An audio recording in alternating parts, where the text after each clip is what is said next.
Hey guys, I hope that you're having an amazing day. I hope that you've had a great week. I really hope that you've enjoyed our stories so far.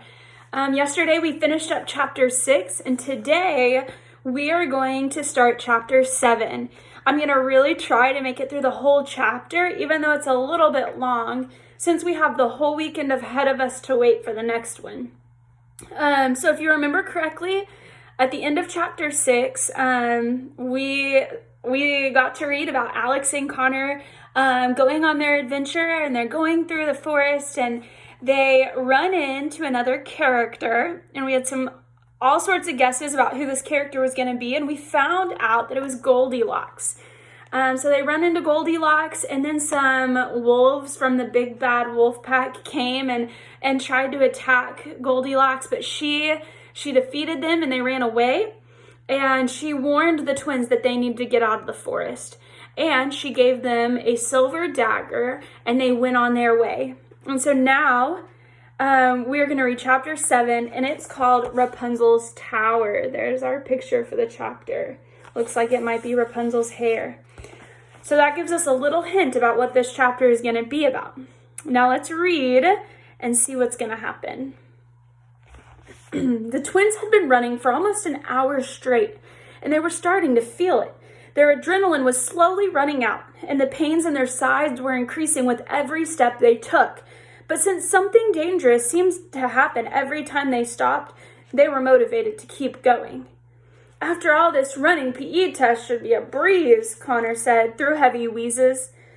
We're almost there, Alex said unconvincingly. Just a little further. The forest had changed as they ran through it. The trees weren't so thick, and there was more space and grass between them. More sunlight fell through the branches, so nothing was in the dark. The path became wider, too, and much more visible. The twins didn't feel as threatened by their surroundings. The forest almost grew friendlier, the closer they traveled to the corner kingdom. Connor collapsed to the ground. He was breathing harder than a fish out of water.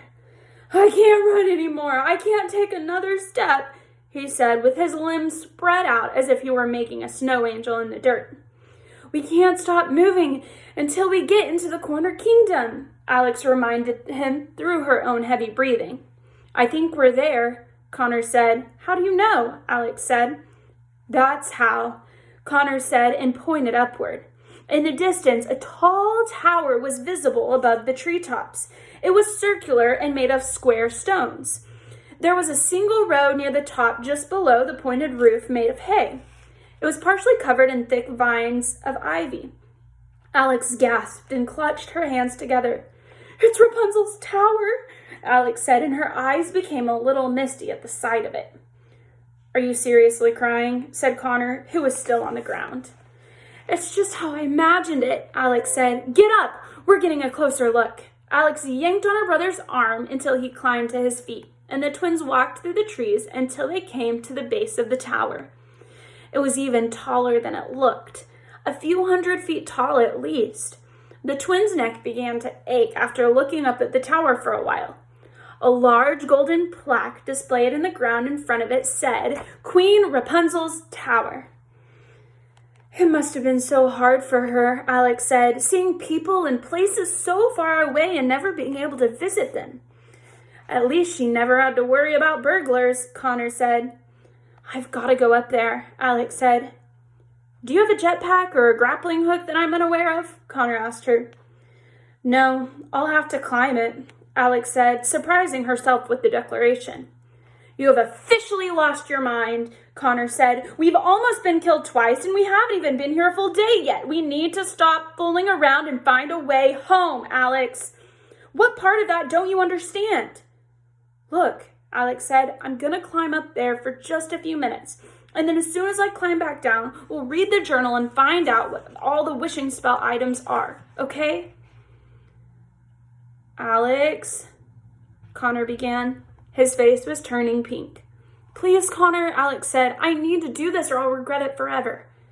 Connor shook his head with frustration that only a sibling could cause. He wanted to lecture her about how childish she was acting, but the way she was looking at him with her big, wanting eyes prevented him. It was so rare that Alex ever needed something. He supposed one last stop couldn't hurt. "Don't kill yourself," Connor said, "but while you're up there, I'm going to start reading the journal and make a list of the wishing spell items we need to find." Alex happily nodded and put her bag on the ground. She stretched for the climb she was about to make. Connor sat on the ground and began flipping through the pages of the journal.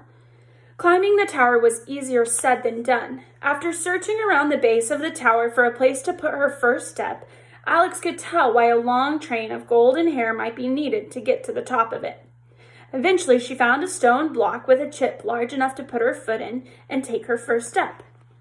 "Here I go," Alex said. "Gosh, I wish I had a camera." "Trust me," Connor said. "The real Alex I know isn't going to want proof of this." It was like climbing the world's most difficult climbing wall. She relied on cracks and chips and uneven bricks sticking out just enough to put her hands and feet on. She moved slowly but carefully. If she were any larger, it wouldn't have worked. "You're still at the bottom?" Connor said, looking up from the journal after a few minutes. "Shut up, Connor," Alex yelled back at him. "I'm just saying, at the rate you're going, Mom's going to be 80 by the time we get home, whether there's a time difference or not," he said. After some time had gone by and she had gotten the hang of it, Alex moved more quickly, carefully pulling herself up using the ivy. The higher she climbed, the less she looked down at the ground, fearing it would tamper with her effort to reach the top. She was so determined to see the top of the tower, to be in the room where Rapunzel had lived, and to see what Rapunzel had seen through her window every day. She wanted to be where somebody else had been during the loneliest times of their lives. Rapunzel's story had almost been easy for Alex to identify with.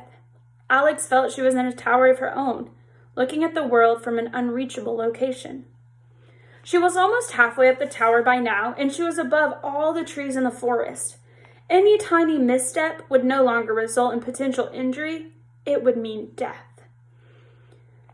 "There's a reason the witch put Rapunzel up there, you know," Connor called up to her, "so no one could reach her." "I'm not listening to you," Alex said, and then stupidly looked down. Beads of sweat appeared on Alex's forehead. She felt like her heart had fallen out of her body. What was she doing?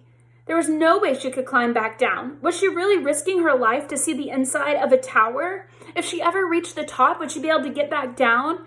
Would she have to wait until her hair grew long enough to climb before she saw anyone else? What would Connor do if she got stuck up there? Would he try to find the fairy tale world equivalent of a fire department with a ladder long enough to get her down? Or would he find the wishing spell items on his own and go home without her? The more Alex worried, the more she climbed. She knew it wouldn't be productive to worry and stay still, so she just kept going. It felt like hours had gone by. She looked up.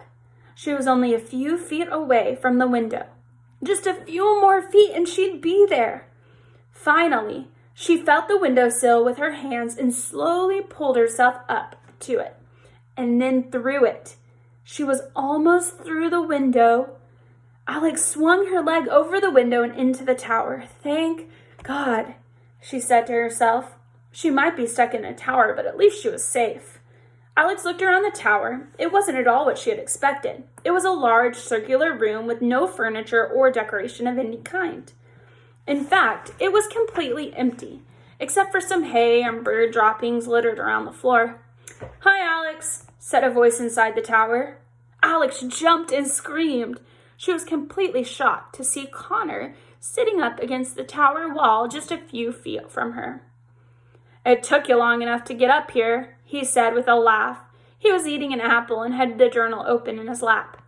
"How in the world did you get up here?" Alex demanded. She was still out of breath from her climb. "I took the stairs," Connor said with a mocking grin. "I was reading the journal. It says that after Rapunzel became queen, she installed a staircase in her tower so she could come back and visit whenever she wanted. The door to the staircase was on the other side of the tower. We just didn't see it." "Oh," Alex said sheepishly. "That would make sense. Apparently, since Rapunzel was the only known ward of the witch, when the witch died, Rapunzel inherited all the land from her. That's how she became a queen," Connor informed her. But you would have known that if you would have just read the journal. It's full of fun facts and helpful hints on how to get inside difficult places. I suppose, Alex said, and straightened her headband. She wasn't going to let this ruin the accomplishment she had felt after climbing the tower. She turned to look out Rapunzel's window. The tower was surrounded by a sea of trees. Far off into the distance, Alex could barely see the rooftops of a tiny village. Beyond the village was a large mountain range that rolled across the horizon. Now this was exactly what Alex had expected. "It's quite a view, isn't it?" Connor asked. "Yes," Alex said, almost in a whisper. "It's breathtaking. I just wish we could see it all, everything in the land of stories. But I did a lot of thinking on my way up here, and I know we have to get home. That's what we need to focus on." "About that," Connor said, "you really need to read this, Alex. I've only skipped through it a little bit of it. Most of it's hard to read because it's written by hand, but the situation is much more serious than we thought." He handed her the journal. Alex sat next to him and opened it to the very first page and began reading. "Dear friends, I don't know how, why, or where you found this journal, but since it was found its way into your possession, I hope it will be of use to you. What I'm about to tell you is going to sound ludicrous, but I ask you to allow me to explain. Had I not seen it with my own eyes, I would have never believed it myself. I am but a simple man from a simple village in the charming kingdom, but I have been to another world. It's a world with people and technologies that our world has only dreamed of, in places we can only imagine. I know it seems absurd, but I promise you that an extraordinary place exists out there. We just can't see it. During my visit, among the many things I experienced, I fell in love. I fell into a love so deep it was unlike anything I've ever known. I never thought this kind of love was real. It's as if I'm no longer living for myself anymore, but for her. So I must find a way back. I must find a way to see her again. The first time I traveled into the other world was simple. A fairy that knew of its existence allowed me to travel with her. She warned me not to get attached to anything or anyone. But while my brain was obedient to her request, my heart betrayed it. The fairy has hence banned me from traveling with her, so this time I must find my way into the other world on my own. Naturally, I didn't know where to start. How does one go about traveling into another world? Who was I even to ask? How would I even be able to ask without appearing like a lunatic? Cinderella's society is very judgmental, and I surely would have been ridiculed by my mission if it were discovered. I came to the conclusion that I'd have to ask someone who was crazy in their own right, so no one would believe them if they spoke of what I had inquired. I needed someone I could trust, but who would never be trusted by the world. I figured such a person didn't exist, and I lost hope until I remembered the traveling tradesman. He was infamous for finding naive children in the woods and trading their items of value for items he claimed to be magical. He was rumored to have given Jack the beans that grew his beanstalk. Surely if anyone had heard of another world, it would be him. He was on the move at all times, since warrants for his arrest had been issued in all the kingdoms. He would be nearly impossible to find. But then again, my entire quest was virtually impossible. Late one night, I traveled to a tavern up the stream from my home. There I befriended two farmers, and I proceeded to talk to them. After we had a few laughs about childhood adventures and adolescence, I asked them if they had ever heard of the traveling tradesman. They both grew very quiet and were almost offended by the question.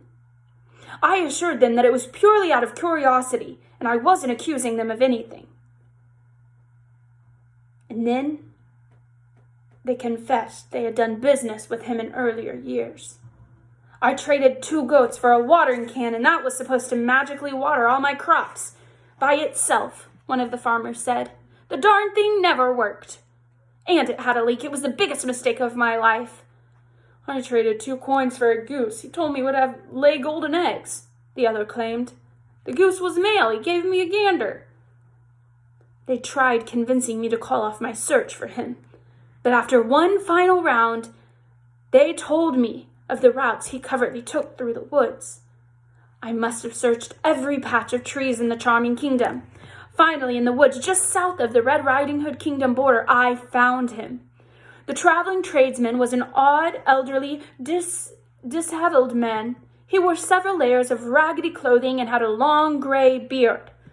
There were dark circles under his eyes, and one of the eyes wandered to the left, so it was difficult to tell what or whom he was looking at.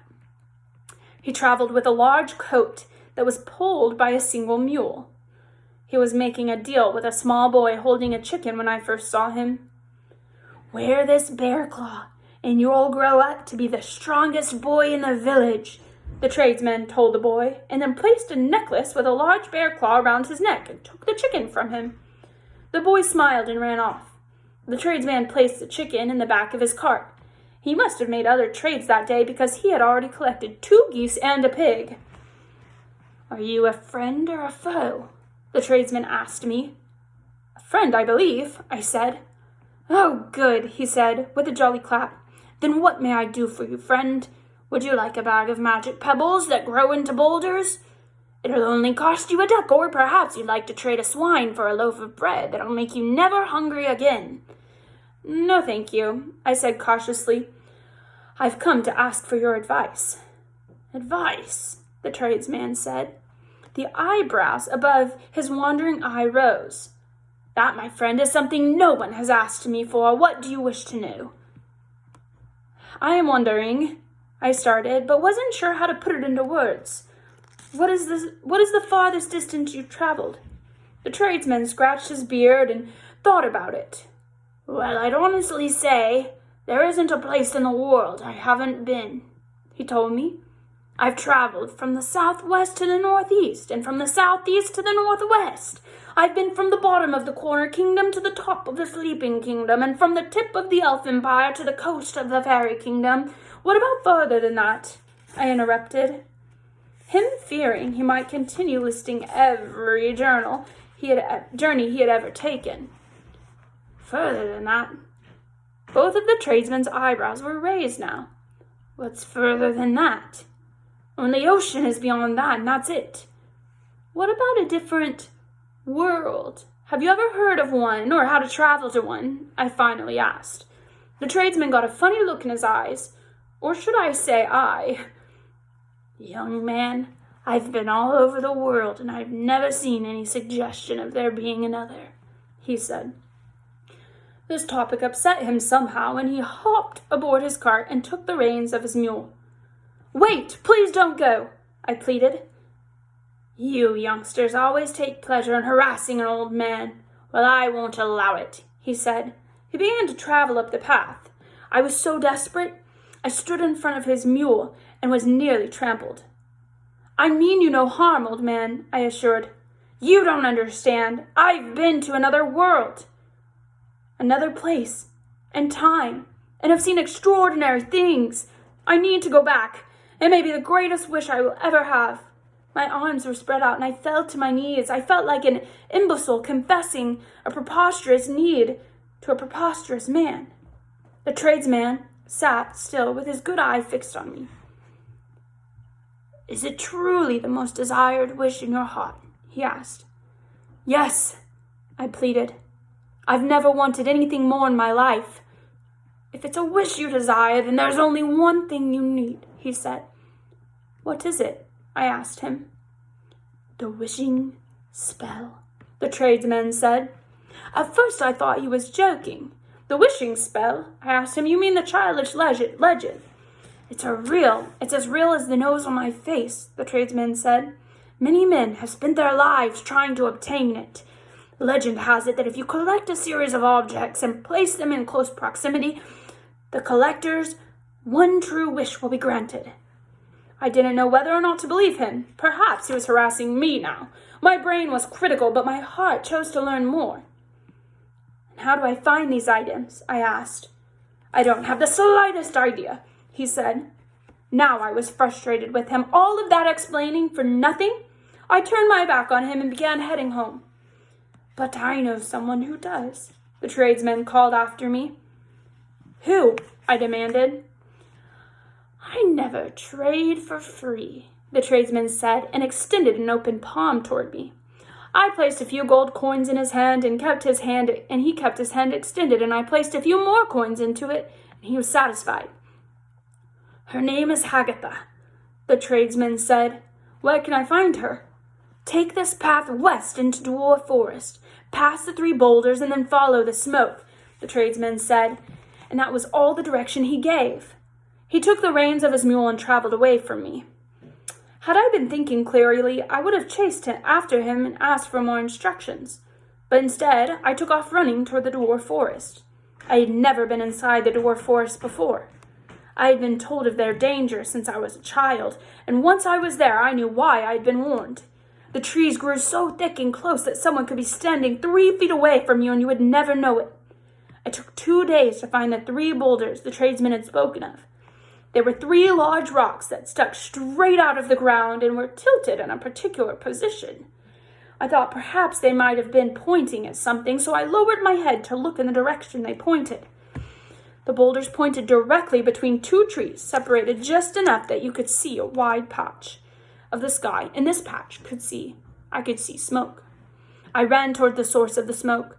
Wherever it was coming from was completely off the path, and I almost seriously injured myself jumping over bushes and tree roots as I went. Occasionally, I could see the sky through the tree branches and could tell if I was off track. I must have traveled in circles for hours. Every time I thought I was just about to find the place from which the smoke came, the wind would shift in another direction. I was lost. Every way I turned looked exactly the same. I felt as if the forest had swallowed me. The sun was setting and the smoke became harder to see. I started to panic. There was no shelter in sight. I thought for sure a treacherous beast would find me during the night to make a feast out of me. I started running again. I could barely see where I was going at this point. I could hear howling in the distance. I tripped and fell straight through a large thorn bush. I landed hard in the grass on the other side of the thorn bush. I was scraped, scratched, and bleeding. I got to my feet and looked around. I was standing in a large circular clearing in the forest, surrounded by a large wall of thorn bush. In the center of the clearing was a small hut with a hay roof and a brick chimney. And rising out of its chimney was the smoke I had been following. No wonder it had been so hard to find. I must have been wandering in circles around it, not knowing it was hidden in the thorn bush. I approached the hut slowly. It had one door and 2 windows, and that was all. I went to knock on the door, but it burst open before I had a chance. "Who are you?" the woman who emerged from the hut. I knew from the second I saw her that this was Hagatha. She looked like a human tree stump. She was short and wore a brown hooded cloak. Deep wrinkles circled her face, and one of her eyes was squinted. Her nose was one of the smallest I'd ever seen, and was neighbored by a gigantic mole. "Are you Hagatha?" I asked her. "How did you find me?" she snapped. "I tripped through the thorn bush," I said. "But how did you know I was here?" she asked. Her squinted eyes squinted even more. "The traveling tradesman," I told her. "He said you knew of the wishing spell." Hagatha grunted and sighed at the same time. Her lips wrinkled and looked me up and down. Reluctantly, she gestured me to follow her inside. Come in, Hagatha said. The inside of her hut was an utter mess. There were vials of strange liquids everywhere. Some bubbled, some glistened, and some steamed. There were dozens of glass jars containing the strangest things. Dead and alive reptiles, insects of every species, even a glass jar of various eyeballs. Even though they had been plucked out from their own lids, I swear one of them blinked at me. I was surprised to see how many animals were inside the hut as well. Everything from geese and chickens to hummingbirds and monkeys all resided in cages. They were all restless prisoners, no doubt. "Have a seat," Hagatha instructed. She pointed to a chair at the end of the table, so large that it almost took up the entire hut. "I see you are a collector of sorts," I said. She didn't welcome the conversation. She ignored me and collected a few items from around the room. A bowl here, a vial there. The thorn bush surrounding your home is very clever, I said. It must keep out most unwanted visitors. Most, she said, and glared at me. That thorn bush is from the sleeping kingdom. I planted it here, and it grew around my home in a perfect circle, just as it grew around the castle while the queen was in her 100-year slumber. You were the first to break through it. I apologize. This will cost you 15 gold coins, Hagatha said, and took a seat across from me. For what? I asked. You want to know what the wishing spell items are, don't you? She asked. That is why you're here, is it not? I reached into my pocket and laid all the coins I had left on the table. Unfortunately, doing business with the tradesmen had left me short. I only have 14 coins, I told her. Hagatha did not look pleased. You stupid youth, and your wishes. Very well, she said, and scooped up all the coins with one swipe. She placed a bowl in front of her and emptied the contents of 2 vials into it, one red liquid and the other blue. One eye of an eagle, the wings of a pixie, and the heart of a newt, Hagatha said, and added these items into the bowl, plus 3 drops of giant blood, the big toe of an ogre, and a straw of gold hay. That completes the potion. With all the ingredients added, the liquid in the bowl started to smoke and glow. Hagatha leaned over it and breathed it in. She closed her eyes and lost herself in a moment of deep thought. Does this potion tell you what the wishing spell items are? I asked her. No, but it helps me remember, Hagatha said. You aren't the first person, and you won't be the last to request the list. Consider yourself warned. Many people have lost their lives trying to acquire these items. They are impossible to collect. I'd rather die trying to than live the rest of my life wondering if I could have done it, I said. Then listen carefully to what I'm about to say, because I'll only say it once, Hagatha said. I leaned as close to her as I possibly could. The anticipation made every second feel like an hour. This was what I had come all this way for. There are 8, Hagatha said. She took a deep breath and then listed the items. Glass that housed a lonely soul up till midnight's final toll.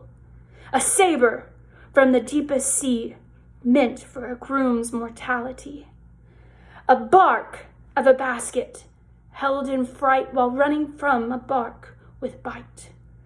A stony crown that's made to share, found deep within a savage lair.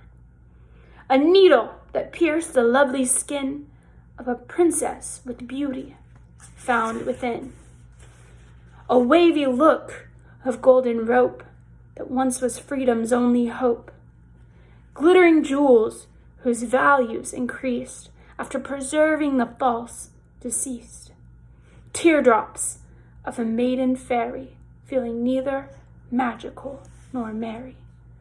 I repeated the list to myself the entire way home and wrote the wishing spell list and my journey thus far into this journal. I don't know how I'm going to gather these items, but my goal is to find them and then record how I managed it in case I ever need to do it again. If you're reading this, I hope it means I succeeded. And if you're reading this and are about to start a journey of your own, I wish you luck. Wow, Alex said, looking up from the journal. You can say that again, Connor said. You read that much faster than I did.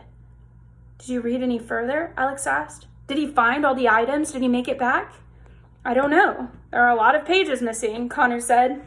Alex scanned through the list of the wishing spell items. She had expected them to be hidden within riddles. Most of these are pretty easy to figure out, she said.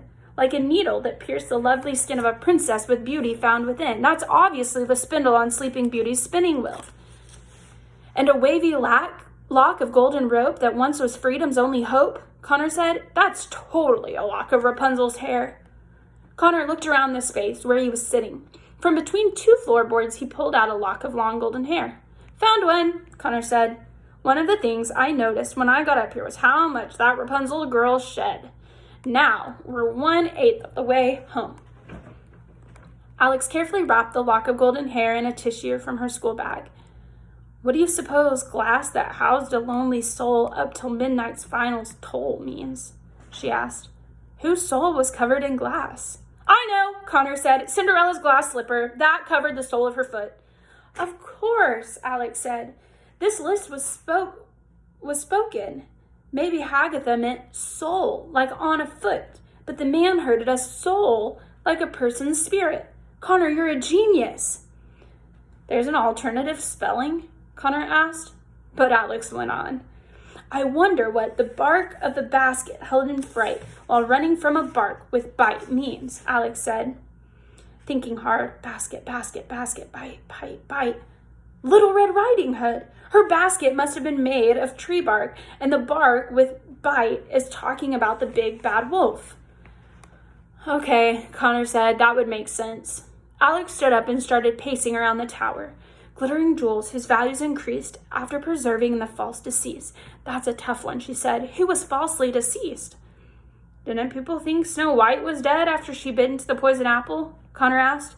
Yes, that's right, said Alex, jumping up and down. She had a coffin made of glass and jewels from the dwarf mines. That must be what it means. I'm so glad Dad and Grandma read to us so much growing up, Connor said. Whoever would have thought it would be this useful? Teardrops of a maiden fairy feeling neither magic nor merry. I guess we'll just have to find a fairy who has recently broken up with her boyfriend or something, Alex surmised. You don't think we could just kick her and make her cry? Connor asked. That just seems easier to me. Alex ignored him and vigorously flipped through the journal again. Glass slipper, check. Spindle, check. Coffin, check, Alex said. According to the notes scribbled in the margins, the author of the journal seemed to agree with our guesses. I still don't know what some of these things are, though, like a saber from the deepest sea meant for a groom's mortality, and a stony crown that's made to share found deep within a savage lair. Like I said, there are a lot of pages missing, Connor said. Alex was disheartened by this. The items they knew of seemed virtually impossible to collect, let alone the items they didn't know of. She walked over to the window and looked out at the view. The sun was just about to set, and one by one the fireplaces in the village nearby were lit and sent trails of smoke into the darkening sky. What if we get some of these riddles wrong? She asked. What if we guess the wrong thing? What if the author guessed wrong? What if we never make it back? What if he died trying? We'll just have to do our best, Connor said, joining Alex at the window. Some annoying little girl told me once that optimism always pays off. She's usually right about things. Alex smirked warmly at her brother. Okay then, she said. So far, we have a lock of Rapunzel's hair. We still need to collect Cinderella's slipper, Sleeping Beauty's spindle, jewels from Snow White's coffin, bark from Red Riding Hood's basket, tears from a fairy, plus 2 other items we have no idea about. Connor gulped at hearing the list. They both looked out over the horizon and at the sea of trees that surrounded the tower. Somewhere out there, all of these things were waiting to be found. It looks like we're going to have to see more of the land of stories than we thought, Connor said. And that is the end of chapter 7. I really hope that you enjoyed that chapter as much as I did. I know it was long and it was a lot of information. But I'm going to post some activities and some comments, some questions in the description of this video. If you would like to go and do those, answer those questions, do some of those activities, and really just be able to unpack that chapter even more. And on Monday, we will start with chapter 8, A Hidden Place. So you can start thinking about what chapter 8 is going to be about.